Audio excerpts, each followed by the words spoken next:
پرسی دابشکردنی داهات و کۆکردنەوەی و هەروەها ئەو خەرجیانی کە حکوومەت هێرێمی کوردستان دەکات بە شێوەیەکی گشتی و پرسی دابشکردنی داهاتەکان لە ئێستادا بووە ئەو پرسە سەرەکی کە تاوی لایەنە سیاسیەکان و دەکرێت بڵێن کە چەند ئاراستەیەکی جیاوازیشی وەرگرتو ئەم پرسە بەشێکیان پێیان وایە کە لە سنووری سلێمانیدا داهاتەکان ناگەڕێتەوە خزینەی حکومەت یاخود دەستگا خوددان بزراوە ئیداریەکان لە سنووری پارێزگای سلێمانیدا بە شێوەیەکی گونجاو مامەڵە بە دارایی سلێمانیەوە ناکەن بە پێچەوانشەوە بەشێکی دیکە لە شارەزایان و ئابووری ناسان و هەروە پەرلەمانتاران باز لەوە دەکەن کە حکوومەتی هەرێم بەمەبەست داهات ڕەوانەی پارێزگای سلێمانی و ڕاپەڕین و هەروە هەڵەبجە ناکات بۆ ئەوەی جۆرێک لافشاری سیاسی لە سنوورەدا دروست بێت و بەشێکیان پێیان وایە کە لێسادا حکوومەتی هەرێمی کوردستان بە تایبەت هەولێر کە ئاراستەکەری کۆی پرۆسە سیاسیەکانی عێراق هەرێمی کوردستانە باز لەوە دەکرێت کە بەمەبەستە یاخود سیستمی دوو ئیداری لە هەرێمی کوردستاندا جێبەجێ دەکرێت لەسەرم بابەتا و کۆی داهاتەکان و خەرجیەکانی حکوومەتی هەرێمی کوردستان میوانێکم دەبێت گفتوگوی زیاتر لەگەڵ ئەودا دەکەم میوانەکەیشم بەڕێز دکتۆر کامەران قادر کە بەڕێزیان مامۆستای زاکۆن و شارەزای ئابوورین و ڕاستەخۆ لێرە لە ستۆدیۆ میوانی منن دکتۆر سپاس بۆ ئامادەبوونت بە شێوەیەکی گشتی دەمەوێت سەرنجی جەنابەت لەسەر کۆی دارایی هەرێمی کوردستان بزانم. بەڵێ ئەگە ئێمە کۆی گشتی سێری ئابووری کوردستان بکەین کە سەرین بەڕژەی زیاتر توان بڵێم لە ساڵ 80 پێش بەدا داهاتی نەوە دەبەستێ داهاتە غێرە نەوتەکانیش هەر هەما بە هەمان شێوە تەسیراتیان لەسەر نرخی نەوتە واتەکە کاتێک نرخی نەوت بەرزە بێتەوە حکوومەت پارێزی زۆری دەستگای خاتە ناو بازارەوە و خوازە سەر شتومەکە و خزمەتگوزاری زۆرە بێ چالاشی ئابووری زێرە بێ و حتما داهاتی غێرە نەوتی لەو حاڵەتە زۆرە بێ خۆ بە پێچەوانەوە گە نرخی نەوت دابەزێت بە هەمان شێوە حکوومەت ناتوانێت سەپۆرتی ئابوورێکی خۆی بکات یارمەتی ئابوورێکی خۆی بکات و داهاتی نانەوتیش بە هەمان شێوە کەمە بێتەوە بەڵام ئێستا کێشەکە ئەوە نیە بەڕاستی ئێستا کێشەکە ئەوەیە کە ئەبینین داهاتی نەوت زۆر زیای کردووە بەڵام چالاشی ئابووری بە تایبەتی لە منتیقی سلێمانیە زۆر بە سیستمی ماوەتەوە بەهۆی ئەوەی کە حکوومەت ناتوانێت ئیلتیزاماتی خۆی بەرامبەر بە موچەخۆرانی جەبەجێ بکات ئەمە کێشەکەش زیاتر لە داهاتی غێرە نەوتیە ئێستا ئەبینین زۆربەی هەرۆزوی ئاساگان بۆ یەک تەرکیز دەکەن داهاتی غێرە نەوتی کە لە کاتێکە ئێمە ئازانین کە داهاتی نەوتی یەکجار زۆر زیاتی کردو یعنی تۆ مقارنەتەن نەوت بە $30 بێ و بە $100 بێ ئەگە یەکێک لە ئابووریش نەبێ ئەزانێت کە داهاتەکە قەبارەیەکی یەکجار زیای کردو بەڵام ئەوەی کە جێی ناخۆشیە ئەوەیە کە ئەو داهاتە نەوتیە بەو ڕادەی کە سعرەکەی بەرز بووەتەوە بەو ڕادەیە زیای نەکردووە ئەمە قسەکەیە و ئەم زیانەکردنەش بە ڕێژێکی زۆر کەم زیای کردو مەسەڵەن بە ڕێژێکی لە ساڵ زیازی سی کۆی گشتی داهاتی نەوت زیای کردو کە ئەوە بە ڕێژەی ئەگە کاتێک ئێمە نەوت بە $40 حساب بکەین ئێستا بێ بە $100 $110 $120 ئەبینین زیاد یعنی دوو قات و زیاتر بەرز بووەتەوە بەڵام داهاتەکەی بە ئەوە زیای نەکردووە طبعا حتما ئەمەش تەسیرەکەتە کۆی پرۆسەی چی کۆی پرۆسەی خەرجەکانی دەوڵەت بە تایبەتی لە ناوچەی سلێمانی باشە ئێوە پێتان وایە کە پرۆسەی دەرهێنان و هەر لە پرۆسی دەرهێنان و تا فرۆشتن و بەرهەمهێنانی نەوت لە هەرێمی کوردستاندا شەفافە بۆ داهات بەڵێ ئێمە ئەگەر بین جارە پێشەی باشی شەفافی بکەین یعنی ئەو کۆنتراکانی کە حکوومەت هەرێم کردوێتی و لە ساڵ لە 2023 کردوێتی کۆنتراکێک کە مەسەڵەن کەمێک لە داهاتەکەی بۆ ئەمێنێتەوە مەسەڵەن لە ساعت 40 بۆ ئەمێنێتەوە و حکوومەت بە پێی داتاکەی حکوومەت لە ساعت 41 43 بۆ ئەمێنێتەوە بەڵام ئەوەی کە قسەی لە سەرکردی ئێمە بڕازیم بۆی کە لە ساعت 43 بۆ مێنێتەوە بەڵام ئەم لە ساعت 43 چەنەیە داهاتەکەی چەنەیە بۆچی مەسەڵەن لە سەردەمانێک لە سەردەمەکانەکە کۆڕۆنا بڵاو بوو مەسەڵەن نرخی نەوت بە $30 بە $40 ئەبینین $300 ملیۆن بۆ ئەمایەوە $250 ملیۆن بۆ ئەمایەوە لە کوی گشتی ئەو پارەی ئەو نەوتێکی کردە دەرەوە بەڵام ئێستا کە ئەیبینین ئێستا کە سەرکی $400 ملیۆن بۆ مێنێت $450 ملیۆن بێنێت کە ئەگە نەوت بە $30 بێت 4 قات یا 3 قات بەرز بێتەوە باشکەواتە ئەم داهاتە بۆچی وایە یعنی مشکی ئێمە وەکو وتمان مشکلەمان نییە لەوەی کە هەرچەند من وەکو ئابووری ناس تێبینیم هەیە لەسەرەوەی کە بۆ کۆنتراکە لە ساعت 40 بۆ ئەمێنێتەوە لەوانەیە مبرریان ئەوێ بڵێم ئێمە لەوانەیە دەوڵەت نەبین ناچارین پارێکی زۆر بین بە کۆمپانیەکان بۆی کە سەرنجیان ڕاکێشین بێنەوە بێن ئیستثمارات بکەن بەڵام قسەکە لەسەر ئەمە نییە قسەکە لەسەر ئەمەیە ئەو لە ساعت لەش بەڕاستی زۆر واضح نییە زۆر یعنی ئەبێ بێتە پەرلەمان ئەبێ وەزیرەکان بزان ئەبێ ڕایگشتی بزانەوەی کە چۆن حکوومەتی عێراقی ماگانە بڵاوێکاتەوە پێدەڵێ بە چەند فرۆشتوێتی و بە چەند کۆس تێچۆکێتی و چەندێک مەسەڵەن داهاتی بۆ مانەوەتەوە و چەند بەرمیلی فرۆشتووە بە چەندێک فرۆشتێتی بە ئەڤرج بەڵام ئەمە لە کوردستان نابێنن ڕێک پێدەڵێ ئەمە نەداهاتێکێت ئێ باشە چەند فرۆشتووە چەند بەرمیل نەوتی فرۆشتووە ڕۆژانە و بە چەند فرۆشتوتە و کولفەکەی چۆن بووە چۆن ئەم تەفاسیلە ناودرێت بەزەڵێ ئەوە نەداهاتمانە بووە بەڕاستی ئەمە جێی تێبینیە و من بە ناشەفافی دارم باشە دکتۆر ئێستا زۆر باز لەوە دەکرێت ڕخنێک لەلایەن هاوڵاتیانەوە هەیە کە لێستادا لە هەرێمی کوردستاندا جۆرێک لە جۆرەکان دووبەرێکیشیان لە نێو هاوڵاتیانی شارەکاندا دروست کردووە ناتەباییەکیان لە نێو هاوڵاتیانی شارە جیاوازەکاندا دروست کردو بەهۆی ئەم پرسی داهاتی کە ناگەڕێت بگەڕێتەوە لێسادا ئێوە بەدی دەکەن کە لە هەولێرەوە یاخود حکوومەتی هەرێم سیستمی دوو ئیدارەی بەرامبەر بە سلێمانی و هەڵەبجە و ئیداری ڕاپەڕین جێبەجێ بکات. بەڵێ ئەوەی جێی ناخۆشە من 6 مانگ پێشش لە میدیاوە جۆم لێ بۆ کە باسی ئەوە کا داهات سلێمانی بۆ خۆی و داهاتی هەولێر هەرێکە و بۆ خۆی ئەمە زۆر خراپە بۆ ئابووری بە تایبەتی بە کوردستان خراپە لەبەرەوەی کە چالاشی ئابووری لە ناوچەیەک و بۆ ناوچەیەکی تر سیستم مثلا ناوچەیەک لەوانەیە سەکەلار مثلا هەڵەبجە خراپتر بێ لە سلێمانی حتمما یخۆ تۆ ناکرێ مادامەوەی کە داهاتی نێتوی چی بۆ سەرف نەکەی مثلا ئەبینین کە زۆربەی مثلا ئیبراهیم خەلیل و مثلا دهۆک چالاشی ئابووری زۆرترە یعنی تۆ ناکرێت تۆ بڵێ وەڵامە چالاشی زۆرترە هەمووی ئەبێ لەو شۆنە سەرفکرێ ئەبێ چالاشی ئەبێ ئەو داهاتی کە حکومەت داهاتی نانەوتێ باسی داهاتی نانەوتێگەین ئەو داهاتی کە کۆکرێتەوە دابشکرێتەوە بە شەوکە چه شوێنێک پێویستی بە پرۆسی تەنمەی اقتصادیە فراشبوونی ئابووری ئەبێ لەوێ سەرف بکەیت ئەوەی کە جێی تێبینێ ئێستا بۆ دوو ئیدارەیەکی تەواو سلێمانی بۆ خۆی و هەولێر بۆ خۆی کە ئەمە شتێکی زۆر خراپە تەنانەت لە ساڵی 2015 و 2014 باشتر بوو لە ئێستا مثلا سیستەمی ئابووریەکە بمە بسمێ باشتر بوو تەنان 2007 باشتر بوو لە ئێستا نەک لە ڕووی مەعاشەوە لە ڕووی ئەوەی کە پەیڕەوکردنی سیستەمی ئابووریەکە سەوای لێت جاگەر وابێ هەرێکە بۆ خۆی بێکەواتە بۆچی هەر بە تەواوەتی جیا نەبێتەوە قسەکە ئەمەیە کە بە تەواوەتی جیا بێتەوە ئەمە هەر خراپترە بۆ کورد بۆ مەسائلی نەتەوایەتی هەرچەند ئێستا خەڵک زۆر باوەڕ بە مەسائلی نەتەوایەتی نەماوە ئەمە زۆر خراپترە بەڵام ئێستا ئێمە ئەگەر بین سەری وڵاتانی تر بکەین و سەری ئیتیحادی ئەوروپی بکەین کەسەکەی سنوورەکان نایڵێن لە ناو لە بینی خۆیانە بۆی گەشەی ئابووری زیاتر بۆ یەکە شوێنە لەیبی زۆر بوو کرێکاری زۆر بیبە بۆ شوێنێک شوێنێک تر سەرمایە زۆر بیبە بۆ شوێنەکەی تر بۆی یەکسان بێتەوە بەڕاستی بەڵام کەسەکە ئێمە یەک وڵاتین لە ناو یەک هەرێمانی بە یەک زمان قساکەین کەسی ئێستا وردەوە دەبێت بە دوو ئیدارەی ئەمە شتێکی زۆر خراپە بۆ هەموو کوردستان ئەم دوو ئیدارەی بەڕاستی دڵی خۆش نەبێت لایەک پاری زۆر بێ لایەک پاری کەمێ بڵێ وڵات دڵم خۆشەوە ئێستا هەست بە جۆرێک لە جیاوازی و ناتەوازونی دەکەین کە لە هەندێک ناوچەیە هەڵاوسان ڕوویدابێ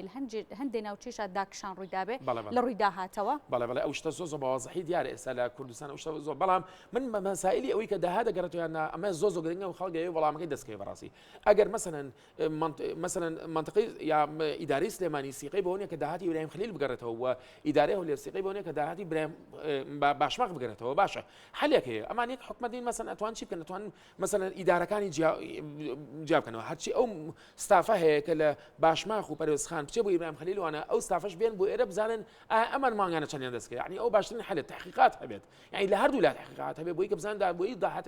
بۆی داهاتەکە ڕوون بێ هەم ئەو لا نەڵێ وڵا باشماقەمە ئیبراهیم هەم ئەم لاش نەڵێ وڵا ئیبراهیم خەلیل بێ ئەوە باشترین حەلەکە بیکەن باشە دکتۆر سەبارەت بە پرسی ئەو داهاتەی کە دەزانی چەند وەزارەتێک لە کۆتایی مانگە بە ئێستاشەوە بەشێک لە وەزارەتەکان موچیان وەرنەگرتووە بەڕێوەبەرایەتیەکان بە دیاریکراوی حکومەت دەڵێت پێویستە لە ئیداری سلێمانی لە داهاتی ناوخۆ موچەی و بەڕێوەبەرایەتیانە بە داهاتی ناوخۆی سلێمانی دەتوانرێت موچەی بەڕێوەبەرایەتی جیاوازەکانی پێدا بکرێت ئەمە چیرۆکەکەی بە بیگەڕینەوە بزای ئەمە چییە لە منطقە سلێمانیا پێویستمان بە 362 میلیارد دینار هەیە بۆ معاش و پێویستمان نزگەی بە 40 میلیارد دینار هەیە بۆ نەسریە بەڕێوەبردنی حکومەت مثلا باشە ئەم دوانە ئەمە بێ واز لە پرۆژە بێنە فەرزنا پرۆژەمان نیە پێویستمان بە 362 میلیارد هەیە معاش بە 40 میلیاردش نزگەی 4 پێویستمان بە 400 میلیارد دینار هەیە باشە ئەم 400 میلیارد دینارە چەندەی لەو نەوتەوێت یعنی فەندەکەی ئێرە مثلا ئەو پارەی کە لێرەوەیە لە داهاتی ناوخۆی ئەوەی کە بەڕقم ئەیبینین لە بینی 75 بە 100 میلیارد دینارە واتە هەموو ڕۆژێ هەرێمی کوردستان یا سلێمانی منطقەی سلێمانی 2 میلیارد و نیو پێیاکە بۆ 3 میلیارد لەو بینە 2 میلیارد بۆ 3 میلیارد با بڵین لە بینی 75 بۆ 9 میلیارد دینار ئەم 9 میلیارد دینارە تۆ چەندی نەقسە بێ مثلا ئەگەر هاتو 100 میلیارد دیناریش لە منطقەی سلێمانی دەستکەوێ واتە تۆ پێویستە بەوەیە کە 300 میلیارد دینار لە هەولێرەوە بێ بەڵام 300 میلیارد دینار لە هەولێرەوە بۆ نایە 280 میلیارد دینار لە هەولێرەوە بۆیت طبعا ئەم تۆ هەموو ئەمەلەکەیەوە من ئەوەی تێبینیەکەم لە ساڵی 2020ەوە ئەم 20 میلیارد دینارە دێ مانگانە ڕۆشتووە کەڵەکە بۆ ئێستا بۆ بە 200 میلیارد دینار ئەم عجزە لە ئابووریا کەڵەکە بووە ئەم کەڵەکە بوونە بۆ بەهۆی ئەوەی کە ئەم وەزارەتانە مەعاش وەرنەگرن و ئەگەر هات و ئەم قیاسەی کە من باسم کرد بەردەوام بێت بڕێکی کەمتر لە پارەی نەوتەکە بێت و بیخەنە سەری جا یا پارەی نەوتەکە کەمترە یا پارەی ئەمە زۆر نییە یا پارەی ناوخۆکە زۆر نییە پەیوەندی بە چێوە وتم لیژنەیەکی لێکۆڵەوە بێت چێکی هەمووی بکات ئەمە ئەگەر وا بێت چەند مانگێکی داهات و یعنی ئەم وەزارەتانی کە باسمان کرد ئەم وەزارەتانی کە لەسەر داهاتی ناوخۆن بە تایبەتی وەزارەتی خوێندنی باڵا و ئەوەی کە وەزارەتی ڕۆشنبیری و چەند بەڕێوەبەرایەتی هەنێک لە خانە نشینەکان و ئەمانە ئەگەر وا بێ ئەم کەڵەکەبوونە زیاترە بێ و گاپەکە گەورەترە بێ وردە ئەگەر یەکێک لە وەزارەتی خوێندنی باڵا بێت مانگێک بێ معاش وەرنەگرێت وردە دابێ بە 2 مانگ فەرق لە نێوان وەزارەتەکان هەبێت کێشەیەکی گەورە ڕوئات لە چەند مانگی داهاتوە ئەگەر بەم شێوەیە بڕوات بەڕاستی ناجێگیری سیاسی دروزە بێ ناجێگیری کۆمەڵایەتی دروزە بێت ئەبێ بەپەلە ئەم شە چارەسەرکە چارە باشترین چارەسەریش بۆیە کە ئەم دوو ئیدارەیە ئەگەر سیقیان بێکتری نیە ئەتوان ستافەکە بگۆڕنەوە بۆی کە لیان معلومێت جەماعەتی ئیبراهیم خەلیلکەین بۆ باشماغلیان معلومەیە کە چەندێک داهات بەڕاستی کۆ ئەکرێتەوە باشە ئیسە جۆرێک لە لێ شێوان لە نێو هاوڵاتیانیشتا دروست بووە هەر یەکە بە ئاراستێک و بە دیوێکە باز لەم پرۆسەیەکە دکتۆر زۆر جار داهاتی هەولێر و دهۆک بەیەکەوە باز دەکرێت لە کاتێکە کە ڕەنگە پارێزگایەکی وەک دهۆک تێچوو و کۆی ئەو پرۆژە و خزمەتگوزاریانی کە تێیدا دەکرێت لە پایتەختێکا کە هەولێر بێت جیاوازی هەبێت لە ڕووی کۆمپانیاکان لە ڕووی تێچۆ لە ڕووی کۆمەڵێک پرۆژەی خزمەتگوزاری کە بێک پاکێج سیرەکەن بەڵام سلێمانی بە تەنیا بەیەک پاکێج سیر ئەکرێت لە ڕووی ئەو داهات و دابشکاری کە کراوە جۆرێک لە جیاوازی و نایەکسانی نابینرێت ئێمە مادام ساڵانە 22 میلیارد دلار تیجارەتی نێوان عراق و تورکیا لە ڕێی ئیبراهیم خەلیلەوە حتمما ئەبێت داهاتی ئیبراهیم خەلیل زیاتر بێت لە داهاتی باشماق سەیتیان یعنی ئەکرێت مەسەلەن ئەچوان بۆ شوان بۆ شێوەیە حسابیکەن مەسەلەن کە داهاتی باشماق 2 میلیارد بوو 2 میلیارد دلار بوو ساڵانە داهاتی ئیبراهیم خەلیل 22 میلیارد بوو کاوتە نزیکەی 11 ئەوەنە زیاتر ئیبراهیم خەلیل کاوتە بێت داهاتەکەی 11 ئەوەنە بێت یانزەی باشم یانزە ئەوەی باشماق بێت ئەگە ئەمە ڕاست بوو ئەوە کاتە شتەکەەوە هەرچەنە ئەمە ڕاندەملیە ئەمە بەشێکی عشوائیە خۆی لە ڕاستگەوەیە کە بچین نقطە بە نقطە حسابی بکەی لیژنێکی بلایەن ئەم شتە حسابکە بەڵام ئەگە بینە سەر ئەوەی کە داهاتی هەولێر و دۆک مەسەلەن حتمما کۆمپانیاکانی ئەو کۆمپانیانە ئەو ژماری شوقانی کە هەیە ئەو ژماری سارێک کە هەیە حتمما ئەو داهاتی هەولێر زیاترەکە طبعا لە داهاتی سلێمانی زیاتر بێ ئێمە ئەبێ بڵین داهاتی مروری سلێمانی حتمما زیاترە لە دۆک چکار ژماری ئەو سارانێک کە لە ناو سلێمانیا هەیە زیاتر لە دۆک بەڵام بە مجمع حسابی کەیت هەولێر و دۆک مەسەلەن حتمما دۆک شتێکی باشەیە کە داهاتی ئیبراهیم خەلیلە و هەولێریش زۆربەی کۆمپانیا گەورەکان و زۆربەی ئەو کەنستراکشن سێکتەرە ئەو عقاراتانی کە لەوێ و ئەو سیارەی کە لەوێ ئەو زەربەی لەوێ حتمما ئەوە زیاترە بەڵام ئەگەر وا حسابی کەن هەر کەسە و داهات بۆ خۆی بێت بەڕاستی ئەمە کارەساتەوە بۆ کارەسات بۆ سلێمانی ئەبێت لە چەند مانگی داتەوە لەبەری کە حتمما چالاکی ئابووری لە سلێمانی کەسترە لە هەولێر طبعا داهاتی ناوخۆی کەمتر بێت کە داهاتی ناوخۆی کەمتر بوو ئەو کاتە ئەگە تۆ بڵێ لەسەر داهاتی خۆی خۆ بڕۆیت ئەو کاتە گاپەکە گەورا بێ واتە ئەگەی وەزارەتێک مانگێک بێ مەعاشی وەرنەگرێ وردە بێ بە 2 مانگ بێ بە 3 مانگ 4 مانگ 5 مانگ دوایی ناجێگیری سیاسی لە منطقە بەڕاستی دروست دەبێ ئەم شاگە زوو چارەسەری باشە دکتۆر من پرسیارێکم ڕاستە کرد و جنابیشت تاکید لەوە کرد کە لە ئێستادا جۆرێک لە سیستمی دوو ئیدارەی بەدی دەکرێت بەڵام پارتی دیموکراتی کوردستان و حکوومەت بە شێوەیەکی گشتی ئەمە ڕەتەکاتەوە کە سیستمی دوو ئیدارەی جێبەجێ بکرێت لە چیە ئەم سیستمی دوو ئیدارەیە بەدیەکرێت ئەوەی کە زۆر جێی ناخۆشیە لە سیستمی داراییە سیستمی دوو ئیدارەی جێبەجێ ئەکرێت ئەمە زۆر خۆزگە لە سیستمی کارگەڕیاوە بووە مثلا محافظێک لە سلێمانی پێویستی نەبووە بچێت بۆ هەولێر مثلا شتێکی دیاریکراوە پرۆژێکی دیاریکراوە بووە ئەم هەموو پرۆسەیە بڕ ئەمە بڕۆتە نزیکە 6 مانگ ساڵێک پێچێت دوایش لەوانەیە نەکرێت سیستمی کارگەڕەکەی وا بووە زۆر باشتر بوو بە سیستمی ئەوەی کە جێی ناخۆشیە یعنی سیستمی مالیەکەیەتی داراییەکەیەتی کە بۆ بە دوو ئیدارەی یعنی چی ئێستا لەوانەیە پرسیار بکەن چۆن دوو ئیدارەیە ئەوەیە لە هەولێرەوە پارێنەوە دێت باشە بەڵام خۆ تۆ ئەبێت داهاتەکان کۆی گشتێم و داهاتەکان کۆکەیتەوە و چ شوێنە پێویستی بوو دابەشەکەیتەوە بە یەکسانی بەو یەکسانەیە کە لە ڕوانگەی ئابووریەوە من باسێکم نەک ئەو یەکسانەیە کە مەسەڵەن چێ داهاتی زۆرتر بوو زۆرتر پارێنێ چێ داهاتی کەمتر بوو کەمتر ئێمە باسی داهاتی نانەوتیەکەین من وازم لە داهاتی نەوتی ناوە ڕاستی داهاتی نەوتی شەفاف نییە بەو ڕادەی کە من تێی ئەگەم بەو ڕادەی کە من لە ڕوانگەی ئابووریەوە من پێمەڵێت ئەوەنە پارم دەستکەوتووە بەس بێت تەفاسیلگەی ڕوونکەوتوو کە حکومەتی عراقی بەڵام واز لە داهاتی نەوتی بێنە داهاتی نانەوتیمانەیە ئەوەی کە جێی ناخۆشیە داهاتی نانەوتیە کە کێشەکەی دروست کردووە بۆ لەبەری کە داهاتی نانەوتی هەرێکە بۆ خۆیەتی تۆ بۆ خۆت و منیش بۆ خۆم ئێ باش ئەگەر هاتوو نەفقات تۆ لێرە زەرم ئەو کاتە چۆن پرێکەوە بەڵام من یەک شتی تریش باسکەم لێرەیە باشترین شت ئەوەیە ئێمە تەرکیز نەکە سەر باشترین شت ئەوەیە داهات باشترین شت ئەوەیە ئێمە تەرکیز سەر ئەو نەفقاتانەکە هەمانە نەفقاتی زۆر ناپێویستەیە تا ئێستا معقولە مثلا معقولە لە منطقەیەکی وەکو سلێمانیا 400 میلیارد 362 میلیارد دینار بەس بۆ معاش بڕوا شتیوان کاکە شتیوان نابێت طبعا لە هەولێریش بامان شێوە وایە طبعا ئەم کێشەی ڕابردووە کەڵەکە بووە دوای ساڵی 2023 کەڵەکە بووە پێویستە ڕێخستنەوەی موچە بە چاچی بکەن مثلا ئەو نەفقاتانە کە هەنە بە چاچی بکەن مثلا شوێنێکەیە کە غەدری لێکری هەموو ڕۆژێ مثلا زەریبە 5 ڕۆژ داوامەکات دایرەی زەریبە 5 ڕۆژ داوامەکەوانە کەچی شوێنێکی دایرەیەکی تریش هەیە کە هیچ چالاکی ئابووریانە هیچ شتێکیان نییە هەفتەیەک ڕۆژ داوامەکە وەکو معاش وەرگرن یعنی بێ بە موتیڤیشن بێ بە هەندان بێ مثلا ئەو ئەبێ ڕێکخرێتەوە بەس ئەمە کە ڕێکخرێتەوە تۆزە لەوانەیە کێشە دروست بێ کێشەی لایەک بڵێ وڵا بەکەڵک نا بەس ئەمە هەر ئەبێ بکرێت یعنی لەبەری کە 362 میلیارد دینار لە مانکە بۆ یەک محافظەی بچووک سەرفکرێ وەرە مقارنەکەتە بە وڵاتانی دراوسێمن بە وڵاتانی ڕۆژئاوا بزان ئەم پارەیە چەندێک زۆرەکە بۆ معاش سەرفکرێ و لە کاتێک ئێمە زانین کە معاش پرۆدەکتیڤ نییە یعنی ئەو پرۆسی ئەو پارەی کە تۆ سەرفیەکەی بەرهەمدار نییە بۆ حکومەت. باشە دکتۆر لەسەر پرسی پارێزگای هەڵەبجە تایسە لە ڕوە ئیداریەکەوە ڕاستە بە شێوەیەکی فەرمیوەک و پارێزگا مامەڵەی لەگەڵ ناکرێن ناسێنراوە بەڵام زۆر لەوە دەکرێت هەم لە ڕووی ئیداریەوە هەم لە ڕووی ئابوووریەوە و ئیدارێکی سەربەخۆ و پارێزگایکی سەربەخۆ مامەڵەی لەگەڵدا ناکرێت ئێوە لە ڕوو ئابوووریەکە و چۆن تێبینی پارێزگای هەڵەبجەتان کردووە چ لە ڕووی داهاتەوە چ لە ڕووی تەواوی پرۆسە ئیداری و ئابوووریەکان کە تێیدا بڕێوە ڕاستی